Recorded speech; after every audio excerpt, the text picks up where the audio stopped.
அவன் எம்எல்ஏ பதவி ஏற்ற பொழுது போய் ஒரு கக்கூஸ் எட்டி பார்த்தான். அதுக்கப்புறம் இப்போ ஒரு 3 வாரத்துக்கு முன்னாடி ஒரு கக்கூஸ் எட்டி பார்த்தான். Why black?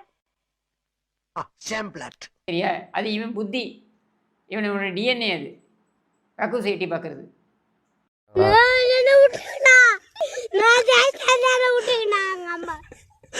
அதனால அதை பார்த்தான். மற்றபடி வேற உருப்படியாக ஏதாவது செஞ்சுருக்கானா எதுவும் கிடையாது. இந்த சாக்கடை கூட இப்படி திறந்த நிலையில் இருக்கே, இவ்வளோ கொடுமையாக இருக்கே அப்படின்றத, அதுவும் என்ன தொகுதியில்? சேப்பாக்கம் தொகுதியில். சேப்பாக்கம் தொகுதி யார் வைத்திருந்த தொகுதி? இவனுடைய தாத்தா வைத்திருந்த தொகுதி, கருணாநிதி வைத்திருந்த தொகுதி. ஒரு முறை இல்லை, 2 முறை இந்த தொகுதியை வைத்திருந்தார். அதுவும் எந்த அந்தஸ்தில் வைத்திருந்தார்? முதலமைச்சராக வைத்திருந்தார், எதிர்க்கட்சி தலைவராக வைத்திருந்தார்.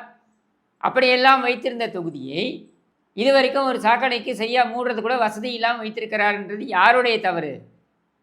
இந்த கருணாநிதி வகையறாக்கள், இந்த திமுக வகையறாக்களிடம் சென்னை சிக்கி தவிக்கிறது.